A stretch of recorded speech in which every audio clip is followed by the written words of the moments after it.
Capítulo 14. O Projeto Manhattan.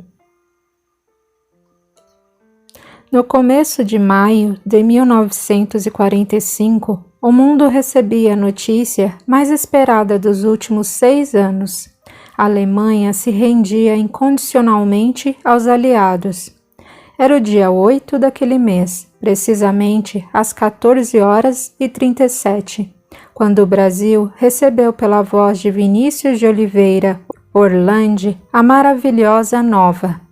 Além do rádio, foi anunciada pelos alto-falantes das praças e igrejas, que em seguida fizeram dobrar os sinos em comemoração ao fim da carnificina que se arrastara por tantos anos. A festa começava quase no mundo inteiro.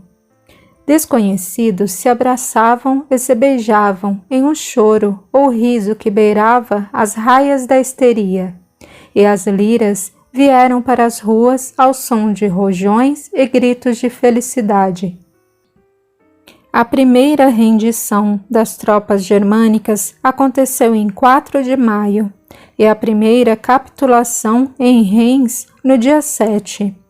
O cessar-fogo fora programado para as 23h01 do dia 8, mas aconteceu aos 16 do dia 9, momento em que os relógios russos marcavam 2h16, fato que gerou a controvérsia nas datas das nações.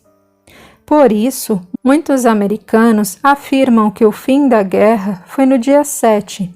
Os alemães reconhecem que se renderam no dia 8 e os russos comemoram o fim da guerra no dia 9. Lamento discordar, mas nenhuma das datas está exata.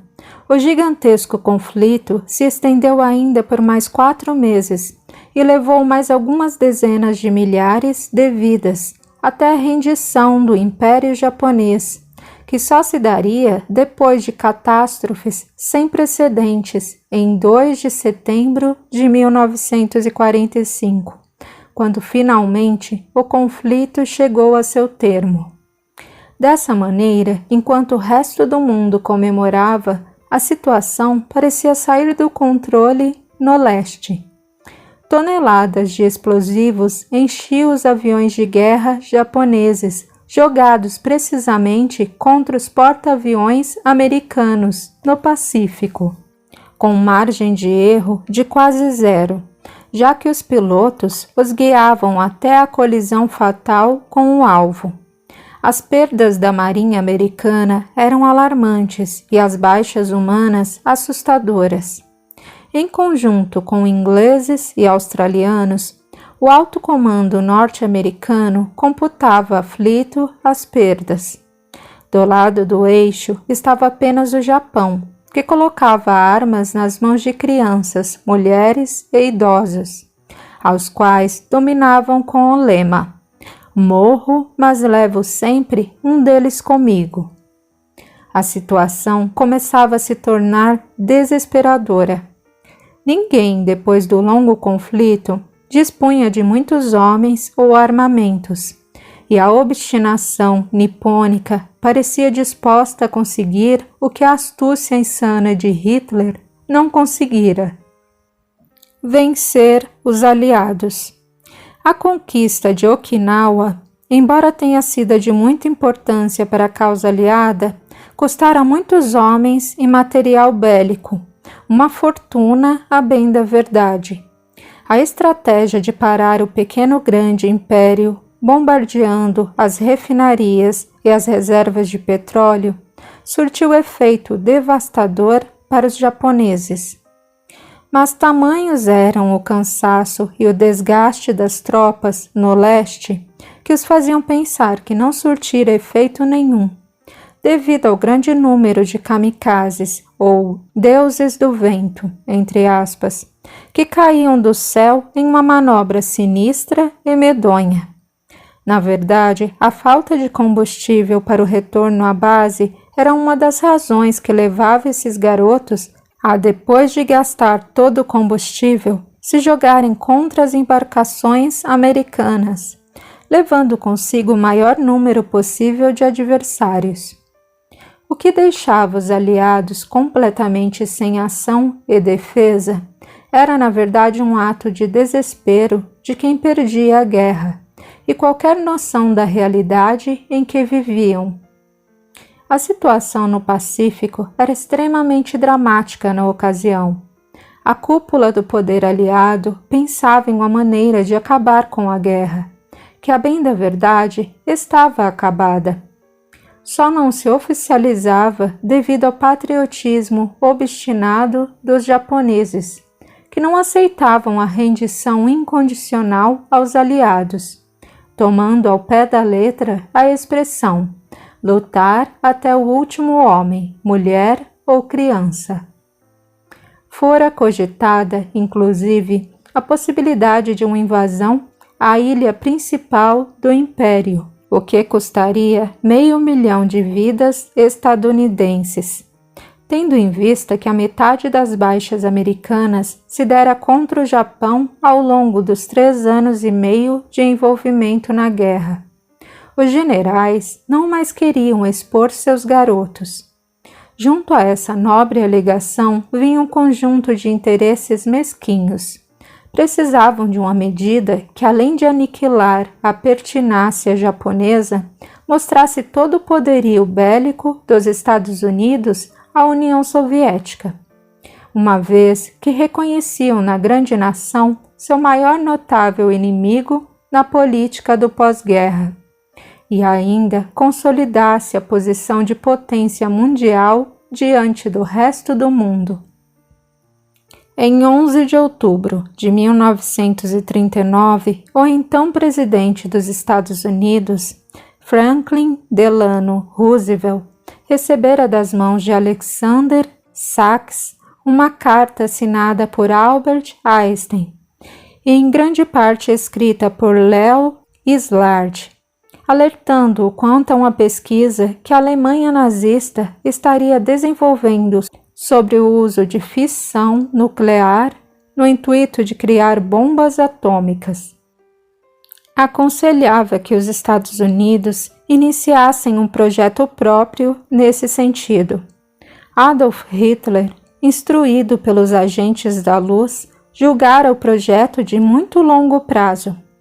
O fato de que a bomba não ficaria pronta antes de 1945 desinteressara o imediatista Führer, que desejava armas construídas o mais rápido possível. O documento, que ficaria conhecido como a Carta Einstein-Szilard, explicava ao presidente o extraordinário projeto nestes termos.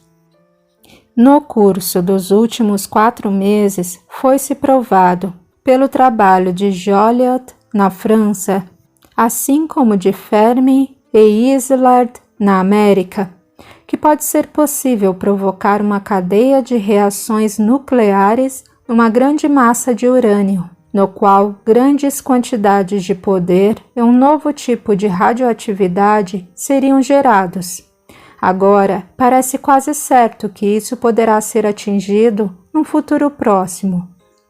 Esse novo fenômeno poderia ser usado na construção de bombas, e é concebível, apesar de haver muito pouca certeza, que bombas extremamente poderosas poderiam assim ser construídas. Uma única bomba desse tipo, levada por um barco e detonada num porto, poderia muito bem destruir todo o porto e alguma parte de sua área adjacente. Contudo, tais bombas podem muito bem acabar por serem pesadas demais para o transporte aéreo. A explicação para a época parecia mirabolante e fictícia, mas a credibilidade daqueles de quem provinha fez com que o presidente criasse, com o apoio do Canadá e da Inglaterra, o projeto Manhattan.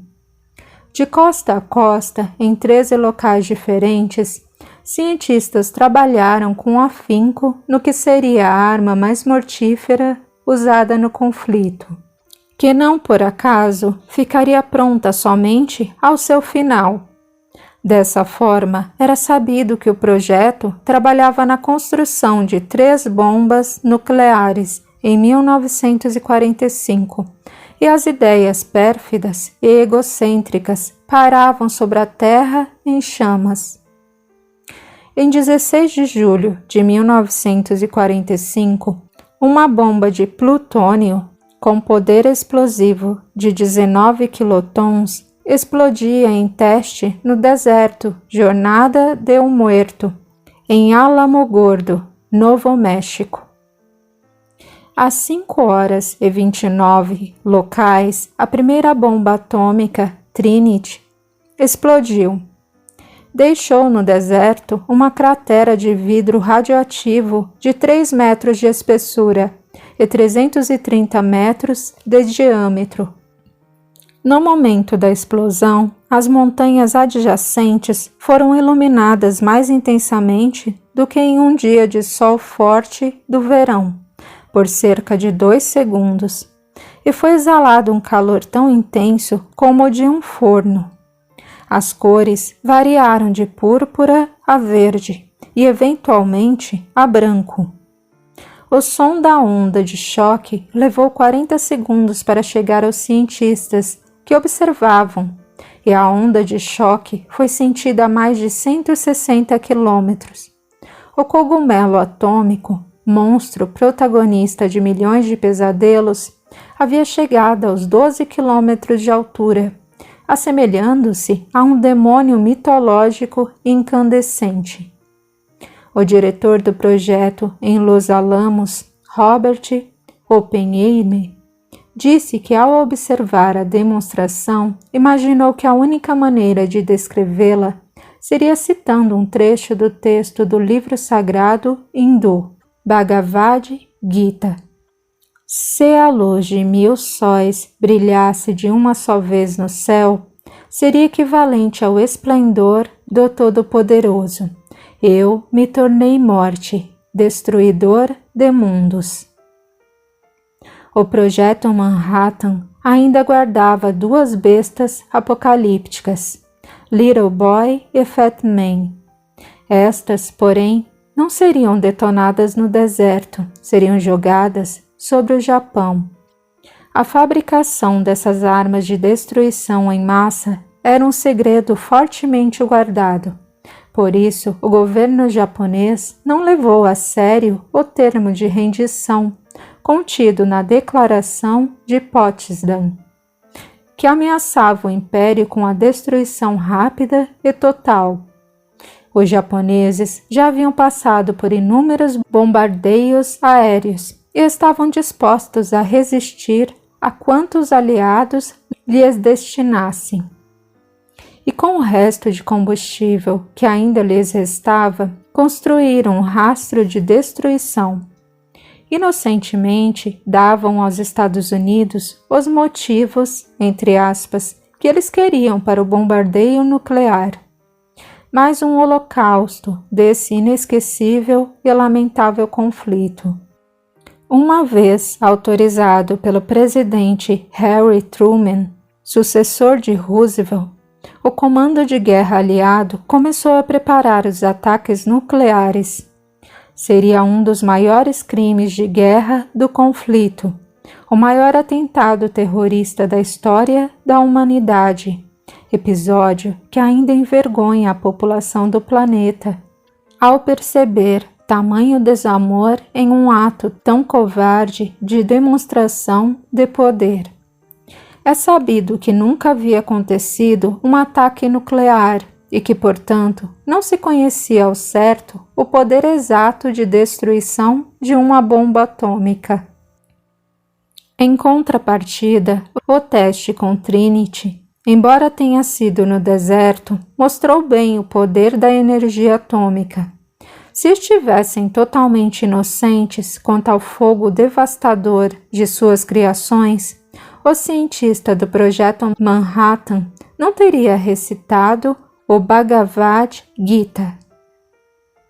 Começaram as discussões em torno da escolha dos alvos, que foi feita nem tanto por interesses militares, mas principalmente uma decisão de cunho político-econômico. Escolheram preferencialmente regiões industrializadas da época, que com o fim da guerra poderiam desequilibrar o fluxo de capitais, mercadorias e serviços. Áreas que, como potência capitalista, os Estados Unidos pretendiam dominar. Depois de inúmeras cogitações e exposição de pretensos alvos, propostas e contrapropostas, os membros da Target Committee, ou Conselho dos Alvos, escreveram a lista de possíveis alvos. Desses, o comandante da USAAF elegeu Hiroshima, Kokura, Niigata e Nagasaki como prioridades, nessa ordem. O sol estava a pino quando nossa equipe chegou a Hiroshima. A movimentação no plano espiritual era intensa. Inúmeras enfermarias haviam sido erguidas e grandes ambulâncias coletivas estacionadas para o transporte das milhares de almas que estimávamos receber. Cumprimentamos os amigos que sempre encontrávamos nos frontes, com quem desenvolvemos laços de amor e respeito mútuos. Ali, em meio a tantos companheiros de 6 anos de trabalho, oramos em silêncio pelo Japão. Foi também em Hiroshima que nossa equipe se dividiu em 2.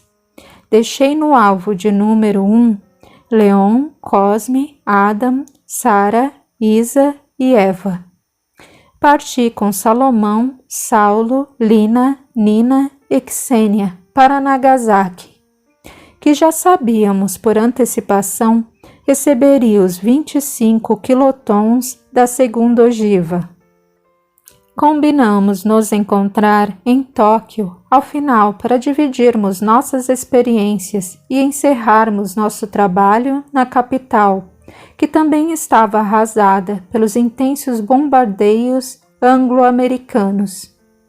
Em Nagasaki, maior concentração de cristãos do Japão, iniciamos o trabalho.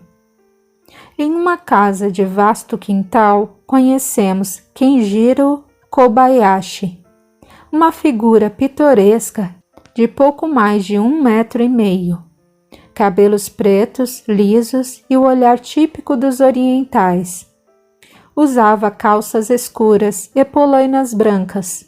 Carregava 2 grandes baldes com água, cada um pendurado em uma extremidade da vara forte e flexível que trazia sobre os ombros, sobre a qual descansava os braços curtos e sem pelos. Ao fundo, um coro de dezenas de vozes infantis cantava junto a ele uma velha canção popular que falava de piratas, pernas de pau, rum, baús de tesouros, papagaios e mares infinitos. Os garotos cantavam enquanto manuseavam um jornal velho. Das mãozinhas manchadas de tinta preta nasciam chapeuzinhos de dobradura, que seriam colocados cuidadosamente sobre cada fruto dos tomateiros, a fim de protegê-los contra a ação das intempéries e dos insetos oportunistas. Os tomates de Kenjiro eram esplêndidos. E embora a agricultura do império não fosse autossuficiente, o esplendor daqueles frutos fizera a pequena chácara sobreviver confortavelmente pelo menos até o meio da guerra, que para eles já durava quase 14 anos, desde que, em 18 de setembro de 1931, o Japão invadira a Manchúria, fato que realmente desencadeara a Segunda Grande Guerra. Kenjiro Kobayashi não fora sempre agricultor. O Sr. Ken, como era carinhosamente chamado por seus pequenos auxiliares, era na verdade um marinheiro japonês que participara em dezembro de 1937 do bárbaro massacre de Nanquim. Ele assistira, desesperado, a população da cidade ser submetida à mais extrema barbaridade. Na tentativa de salvar uma família que os companheiros trancaram dentro da própria casa em chamas, perdera parte da perna direita, motivo do uso contínuo das polainas, e fora afastado da marinha. A partir dessa data, o Marujo deixara de acompanhar os navios militares para, em uma bela vivenda em Nagasaki, cultivar seus tomates e ajudar órfãos e mutilados de guerra como ele próprio. Senhor Ken, chamou um garoto. Ishiro e Isamu estão dizendo que o senhor tem uma perna de pau e que é um pirata. Use essas polainas para esconder isso. O jovem marinheiro sorriu. Não se amofine, Katsu. Eles não estão mentindo. Olhe para isto. Ken retirou a polaina da perna direita, que realmente era inteira, com uma prótese de madeira. E o senhor a perdeu para um tubarão? Não, foi para o fogo. Ela foi tão queimada que não pôde ser salva. Recebeu uma medalha por isso? Não, um troféu. Liang e sua mãe estão vivos. Troquei uma perna por 4 e mais o resto dos corpos deles. Ele ficou em silêncio, olhando para a criança que o fitava reverente. Por isso, Marujo, eu sempre digo, nosso maior tesouro é a vida. Certo, capitão. Acha que os aviões inimigos chegarão aqui, Sr. Ken? Não, eu não acho. E os navios? Qual capitão neste mundo, sabendo do pirata de Nagasaki, navegaria nem que fosse a 1000 milhas daqui? Vamos colocar os chapéus em nossos tomates. Não pense na guerra, criança. Meus amigos e eu observávamos e ouvíamos. Lina me perguntou: Sophie, o que podemos fazer?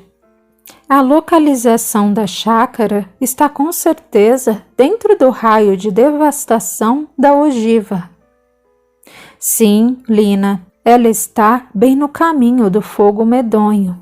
Infelizmente, nada pode ser feito a respeito disso. Parece um belíssimo projeto. É realmente uma pena. E quanto a Kenjiro? Pois é.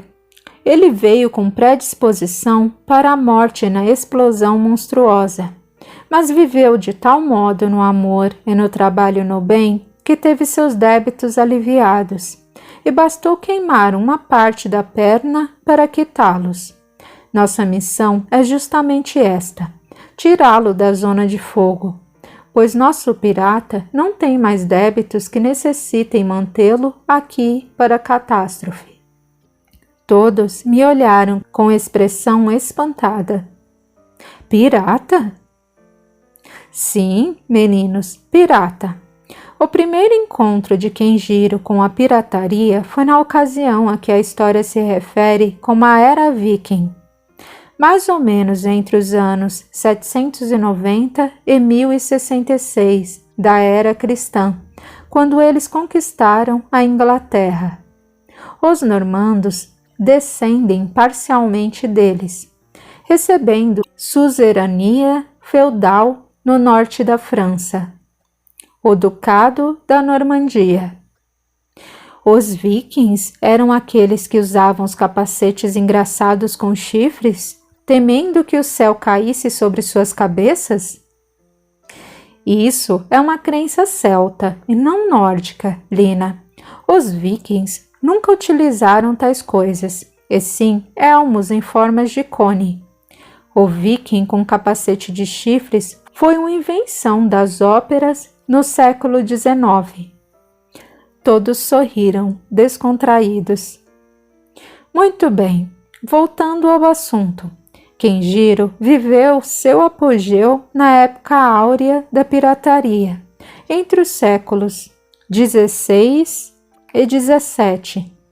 Nessa época, os piratas aterrorizavam o Atlântico, atacando navios que traziam riquezas das colônias americanas, principalmente navios portugueses e espanhóis. Kenjiro era o capitão de um grande e veloz navio pirata de nome Fantasma Voador, uma alusão ao lendário holandês voador, que aterrorizava os mares da época. Seu nome, se traduzido ao pé da letra do holandês, seria algo como Capitão Corvo Voraz. Era famoso por seu excesso de crueldade com os opositores. Quando seu navio se emparelhava com as vítimas, dizia-se que os piratas pareciam surgir aos milhares, pendurados em cordas, e abordavam os navios mercantes. O Capitão Corvo não se dava por satisfeito apenas com a pilhagem. Para satisfazer sua sede de destruição, era preciso escravizar aqueles que jurassem fidelidade e, por fim, incendiar o navio ainda com o resto da tripulação viva no convés. Ele observava sentindo pleno êxtase, ouvindo os gritos de pavor das vítimas sendo devoradas pelo fogo devastador, até o que sobrara do navio afundar completamente. Ele então gritava a clássica frase: "A todo pano, bando de moloides!" O mesmo se dava quando saqueavam cidades portuárias. Depois de tomar tudo o que havia de valor, ele ditava as regras. Como eram proibidas mulheres e crianças no Fantasma Voador, ele autorizava sua tripulação a abusar quantas mulheres desejassem e conseguissem. Depois, deveriam trancar a população dentro de suas casas e atear fogo a tudo. Assistia a esse espetáculo macabro, também extasiado de seu convés. Era igualmente implacável com sua própria tripulação. Não se sabe ao certo quantos de seus subordinados ele fez caminhar sobre a prancha ou abandonou para morrer em praias desertas. E foi exatamente por essa época que o Capitão Corvo aportou em Tenerife. A ilha estava sendo atacada por ingleses e os piratas tomaram o partido da Inglaterra. Depois de uma luta sangrenta, foram repelidos. Horatio Nelson, oficial da Marinha Real Britânica, perdeu o braço e o Capitão Corvo a perna direita. Como os navios piratas não tinham médicos a bordo e as amputações quase sempre malogradas eram feitas pelos cozinheiros, o pirata aceitou ajuda médica a bordo do HMS Sea Horse. Nesse interim, estreitando relações com os ingleses, acabou por se tornar um corsário do rei. Assim, ele apenas exerceria a pirataria permitida, financiada e amparada pela Marinha Real Britânica. O corso era praticado não apenas para enriquecer o governo que o financiava, mas também para enfraquecer os inimigos. E dessa maneira, o Capitão Corvo Voraz, com sua perna de pau, voltou a se chamar Vandor Nakhtjeboren. Levou à forca inúmeros piratas rivais e ganhou créditos com o rei.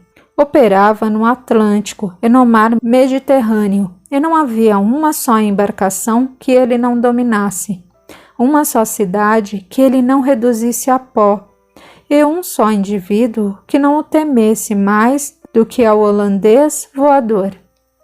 E foi em uma viagem ao Oriente que o capitão escondeu, exatamente em solo de Nagasaki, uma caixa com grande quantidade de ouro e prata vindos do Brasil, que deveriam chegar às mãos do rei Jorge. Seu imediato, Lodewijk van den Bergen, o auxiliou no projeto desonesto, traçando imediatamente o plano de delatá-lo para se dar bem na corte inglesa e ter um navio só para si. Ao aportar em terras britânicas, sempre recebido com glória, o capitão foi levado à presença do Comodoro Henry Simpson, que o levou ao almirantado logo após uma farta refeição. Foi então que o capitão Vandor quase morreu de susto ao ouvir do próprio almirante que ele estava condenado à forca por causar danos materiais à coroa britânica, apossando-se de metais preciosos pertencentes a ela e ocultando-os. Exigindo explicação, ouviu em silêncio sepulcral a narrativa detalhada do imediato a respeito do roubo do tesouro, ao final da qual perguntaram-lhe: algo a dizer em sua defesa, capitão? Não. Algo a dizer a seu imediato? Ele riu sarcasticamente e disse em tom pejorativo: pirata! Algum último pedido? Quero falar de perto com o meu imediato. Ao olhar o almirante, o imediato recebeu a ordem com aceno de cabeça, e quando chegou perto de Nakht-Jeborem, este lhe escravou os dentes na maçã do rosto. Para espanto dos oficiais britânicos, literalmente comeu grande parte do rosto do subordinado. O corpo do capitão, minutos depois, balançava pendurado pelo pescoço, em frente aos olhos embevecidos da população bárbara, enquanto o imediato partia a bordo de outro navio corsário, com a missão de levar a tripulação ao tesouro enterrado. Mas não conseguiu chegar a Nagasaki. A mordida do chefe lhe trouxe o tétano, e ele deixou o corpo nas águas do Mediterrâneo, além de uma fortuna em ouro e prata no solo de Nagasaki. O ódio de Lodewijk van den Bergen e Vandor era tão gigantesco que os dois passaram quase um século a se repelirem na erraticidade, sem, contudo, terem tempo de se perdoarem, instruírem e planejarem uma encarnação onde poderiam juntos consertar tantos erros. Vieram, então, depois de várias tentativas que resultavam em abortos, em uma encarnação de pouco mais de 2 anos em meados de 1850, como irmãos gêmeos siameses, a fim de aprenderem a pelo menos suportar a presença um do outro. E aprenderam? A animosidade melhorou consideravelmente, tanto que encarnaram juntos novamente como irmãos gêmeos, não siameses, na segunda metade da década de 1860. Os 2 garotos idênticos viveram por 28 anos juntos no Brasil Império. Lodewijk ainda trazia em si um sentimento negativo por Vandor e submetia o irmão a seus piores caprichos. Mas este conseguira perdoar a traição do imediato e, em um gesto de submissão, deixava-se literalmente escravizar pelo mimado irmão gêmeo, e tudo fazia para conquistar sua amizade. Vandor veio a desencarnar vítima de um disparo de arma de fogo durante as comemorações da abolição da escravatura, em 1888. O irmão não conseguiu, ao menos, se entristecer. A boa vontade de Vandor não conseguiu vencer a dureza do coração de Lodewijk, que o culpou por sua falta de crescimento no Brasil e pediu para voltar separado do irmão. As encarnações, entretanto, seriam parecidas devido a seus débitos serem quase idênticos. Ambos ainda traziam no perispírito as marcas do fogo que atearam a milhares de pessoas na terra e no mar. Existia a questão do tesouro escondido, que poderia ser usado para fins bélicos se parassem mãos erradas, e eles prometeram encontrá-lo e empregá-lo para o bem. E a paixão pelo mar também era arraigada em ambos os garotos. Dessa forma, os engenheiros kármicos propuseram a eles o seguinte roteiro. Nasceriam os dois na província de Nagasaki, e como seria inevitável, entrariam para a Marinha Imperial Japonesa, onde se conheceriam certamente, sem, contudo, precisar conviver o tempo todo. O plano era que usassem de seus conhecimentos como navegadores milenares para salvar vidas de serem queimadas e devastadas no período de guerra que chegaria ao planeta. Quando enfim fizessem todo o bem e encontrassem o tesouro dos corsários ingleses, aplicando-o em boas causas, deveriam então se separar. Vandor, que seria o marinheiro Kenjiro Kobayashi, deveria permanecer onde estava o tesouro, ou seja, na cidade de Nagasaki. Lodewijk Vandenbergen, que seria o tenente Daishi Sugahara, partiria para Hiroshima. Assim, os dois sofreriam os horrores do ataque atômico, quitando os débitos anteriores da era de pirataria e corso, quando incendiaram pessoas e cidades incontáveis. E assim aconteceu. Os dois vieram a se conhecer na Marinha na ocasião da invasão a Nanquim. E onde está o tenente Daishi Sugahara? Em Hiroshima, Saulo, aos cuidados da outra metade de nosso grupo. E ele será salvo do fogo inesquecível da bomba como seu desafeto, o Capitão Corvo? Vamos mergulhar nas lembranças de Kenjiro e saber até onde o plano reencarnatório dos dois se cumpriu conforme planejado. Vamos ver também uma história mórbida, que pelo fato de ter ocorrido antes da invasão alemã à Polônia em 1939 e fora do solo europeu, é pouco comentada. É um episódio terrível. O primeiro holocausto do conflito, o pioneirismo nas experiências com cobaias humanas, a invasão bárbara à China, realizada por piratas reencarnados que assassinaram nada menos que 700.000 pessoas. Jesus Cristo! É isso mesmo, Nina. Nesse conflito, muitas coisas serão eternizadas e muitas podem até ser esquecidas. O importante, porém, é lembrar sempre que não houve mocinhos e bandidos. Todos foram iguais. Os chineses foram os primeiros a serem exterminados em um holocausto bárbaro em Nanquim. Judeus, russos, ciganos e homossexuais foram levados a um holocausto racista. Crimes de guerra dos mais bárbaros ocorreram ao longo desses anos e ainda teremos o holocausto nuclear. Mas sairemos desse monstruoso acontecimento de frente para a regeneração.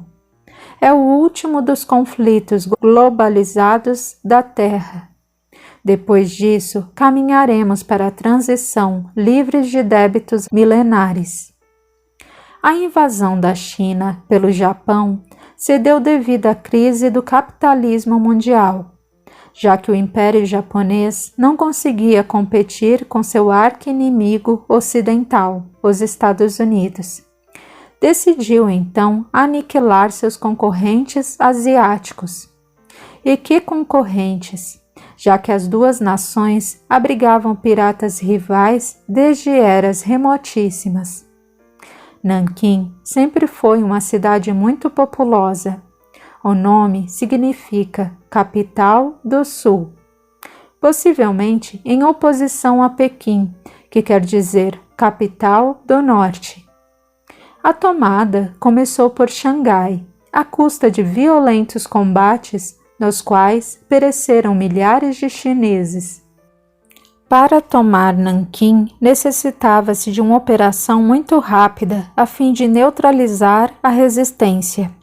E a tática que eles usaram foi o assassinato em massa para assustar e sufocar a cidade, retirar de combate os guerrilheiros do Partido Comunista. A tomada da capital do Sul começou em agosto de 1937. Uma frota de navios de guerra foi posicionada na costa chinesa e seus canhões começaram a ser disparados ao mesmo tempo em que as tropas desembarcavam, comandadas pelo general Hideki Tojo, que também era o primeiro-ministro do Império.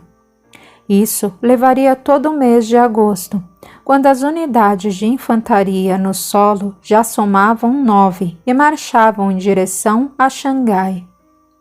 E foi dentro de um navio de guerra que se encontraram nossos amigos Kenjiro e Daichi.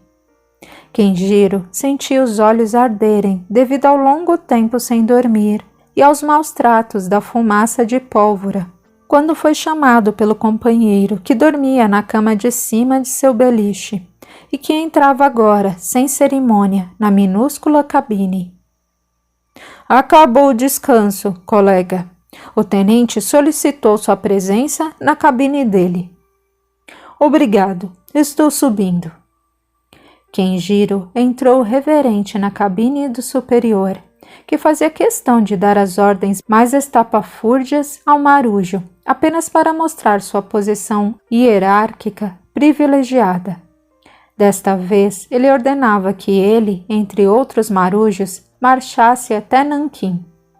Queria, dessa forma, participar da capitulação da capital e receber os louros junto ao imperador. Tenente, eu não poderia ser dispensado desse avanço por terra. Não é minha especialidade, senhor. Quer ficar com os pés na água até quando, seu moloide? Não almeja conquistas bravas e gloriosas? Senhor, estamos massacrando esse litoral. A infantaria segue China adentro, assassinando sem restrições. Eu lhe peço, deixe-me voltar a Nagasaki. Não existe resistência por parte de Xangai. Não existirá em Nanquim. É um fraco, mas não creio que seja burro. Reconheça a minha autoridade sobre você. Estou mandando, berrou. Marche e tome a capital do sul. Vá em busca de honra. O marujo, já fragilizado pela mortandade que presenciava desde o começo, lutou ferrenhamente contra as lágrimas que teimavam em sufocá-lo. Concordou com gestos militares e voltou à sua minúscula cabine. O amigo, que entrara pouco antes, estava sentado fumando um cigarro, sufocante e mal cheiroso. Também vai para Nanquim? Sou forçado a ir. Qual é o problema? Também acha que existe honra em invadir o país, a cidade e as casas das pessoas, pilhando, abusando e assassinando? Acha gloriosa essa matança? Estamos nos tornando criminosos, Keiko. Guerra é guerra. Não, isso é um abuso. Não me sinto mais orgulhoso de minha condição de marinheiro. Sinto-me um pirata, saqueando, matando e incendiando. Na guerra existem regras. Mesmo na pirataria, elas existem. Bem, prepare-se, Ken. Vamos a Nanquim de qualquer jeito. Foi no dia 13 de dezembro de 1937 que Kenjiro e mais alguns milhares de soldados do imperador Showa entraram na antiga capital chinesa, deixando um terrível rastro de sangue desde Xangai. Durante o tempo em que os japoneses permaneceram na cidade, civis e militares chineses mortos foram empilhados aos milhares. Estima-se um número superior a 5.000 mortos por dia.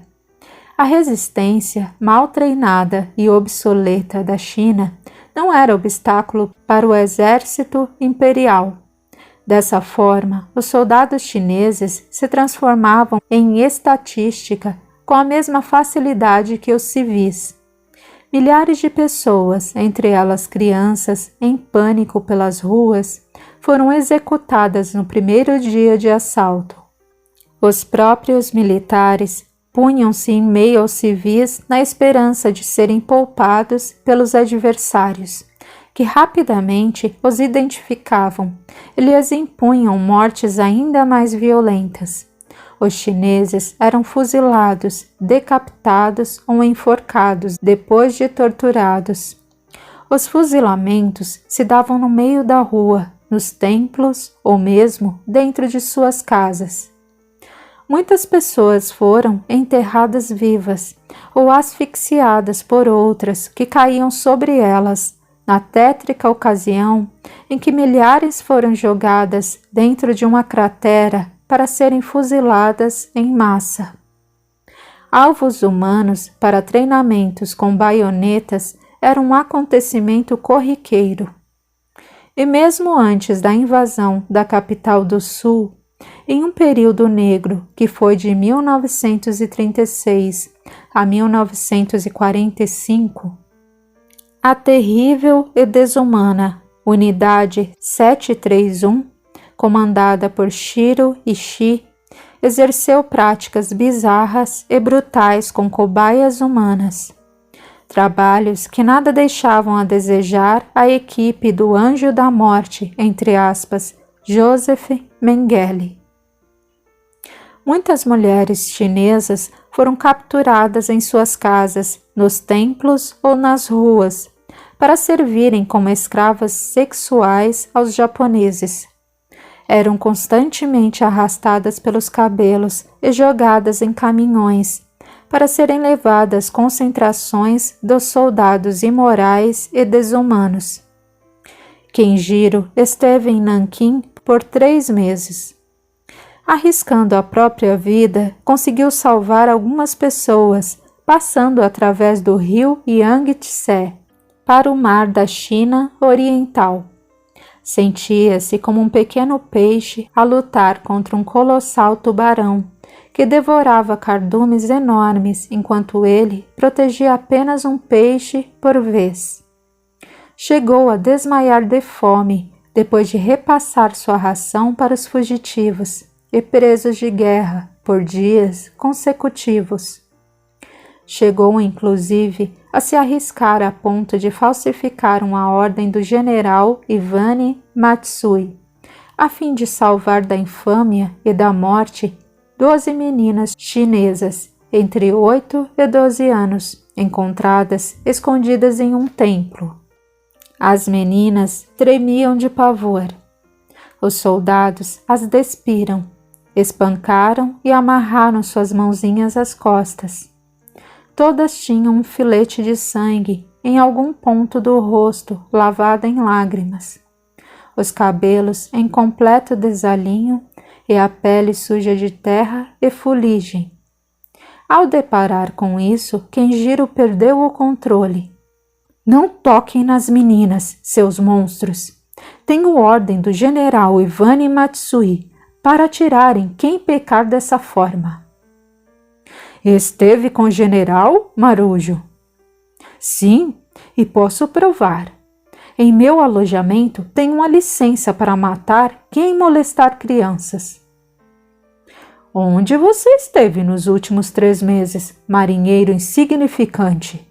Essas porcarias são abusadas e mortas todos os dias, toda hora. Por que o general daria essa ordem agora? É que estas aqui são diferentes, gaguejou. É que estas, bem, quero dizer, estas são servidoras do templo de Confúcio. São como as antigas vestais romanas, são virgens sagradas. Isso mesmo. Se vocês as profanarem ou as matarem, a maldição que cairá sobre o império será tão grande que com certeza perderemos a guerra, recebendo de volta tudo o que fizemos a eles em dobro. Olhe, que não me admiraria se o mar engolisse todas as nossas ilhas. Está falando sério? E eu brincaria com uma coisa séria assim? Pois que seja. mas vamos nos comunicar com o general. E se isso não proceder, marujo de porcaria. Tudo que fizemos aos chineses vai parecer brincadeira, perto do que vai lhe acontecer. Vou ficar esperando. Logo que os soldados deixaram o templo, Ken percebeu o tamanho da loucura que fizera. Contar uma mentira em nome do sanguinário general era suicídio. O que fazer? Sendo um dos poucos cristãos entre seu povo, ele elevou seu pensamento ao Cordeiro de Deus, imolado por amor, e disse resignadamente para si mesmo: Oh, Jesus, não me importo de morrer, pois se tu mesmo o fizeste, só te peço que não me deixes morrer em vão. Ajude-me a chegar com as meninas a Nagasaki. Ajuda-me a salvá-las desses assassinos uniformizados. Depois disso, não me importo de como tu mesmo morrer por amor. O tutor espiritual de Kenjiro, que o auxiliava no trabalho de resgate desde o começo da invasão, envolvia-o em fluidos benéficos, instruía-o ininterruptamente.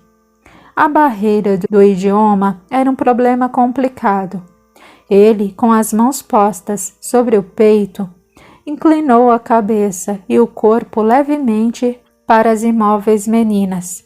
Depois as soltou e, apanhando seus trapos no chão, deu a entender que deveriam se cobrir. Ainda assustadas, elas obedeceram. Ainda ouvindo o mentor, ele amarrou as garotas umas às outras pelas mãos e segurou a ponta da corda, puxando-as para a rua. A medida, embora parecesse desumana, teria duas utilidades: impedir que alguma delas se perdesse e fazer com que os japoneses acreditassem que as levava prisioneiras. Kenjiro andava pelas ruas de Nanquim, zigue-zagueando entre pilhas enormes de cadáveres, piras funerárias e cenas animalescas que aterrorizariam até os mitológicos anjos caídos. Embora realizasse seu trabalho de acordo com sua possibilidade e planejamento maior, ele sentia-se um grão de areia no deserto, de tanta crueza. Sentia um asco de si mesmo ao imaginar as cenas hediondas que se desenhavam na mente de seus compatriotas, quando gracejavam de maneira obscena e estúpida quanto ao fato de ele estar levando 12 garotas manietadas. Desejando atirar contra os companheiros de armas, ele apenas fingia concordar com as torpezas ditas. O rio parecia chorar enquanto carregava centenas de corpos mutilados. O cheiro das águas era insuportável. O mês de janeiro estava quase no final, e a invasão também. Já se cogitava a retirada das tropas, mas não sem, como bons piratas, saquear e incendiar a cidade. Antes disso, porém, Kenjiro planejaria sua fuga. Se antes já lhe era penoso permanecer em Nanquim, agora era intolerável. Escondeu em uma pequena taberna destroçada as 12 garotas. Roubou da base suas parcas refeições e se escondeu dos soldados, que agora já poderiam estar sabendo de sua impostura quanto à ordem do general. E foi em uma noite sem lua que ele amarrou novamente as crianças juntas e partiu pelas ruas horrendas de Nanquim. Podiam-se ver nitidamente as águas do rio Yangtze, iluminadas pelas pilhas de corpos, sendo queimados às suas margens. Uma pequena embarcação estava amarrada a uma estaca fincada na margem. Era pouco mais que uma canoa, mas seria o suficiente para levá-los até Nagasaki. Possuía teto, e isso era o mais importante. Passariam mais de 1000 quilômetros expostos ao sol. Seria muito penoso, talvez fatal para tão enfraquecidos passageiros. Ninguém vigiava o pequeno barco. Parecia que antes fora destinado a passeios turísticos bem econômicos, e no mínimo, seu capitão estava morto, juntamente com a família e tripulação, se houvesse uma. Kenjiro foi colocando as meninas entrelaçadas a bordo, fingindo uma tranquilidade que estava longe de sentir. A embarcação era apenas um convés com bancos de madeira ocupando toda a extensão na direita e na esquerda. E no meio, à frente, ficava uma desconfortável cadeira em frente ao timão gasto. Parecia, a bem da verdade, um bonde flutuante e meio arcaico.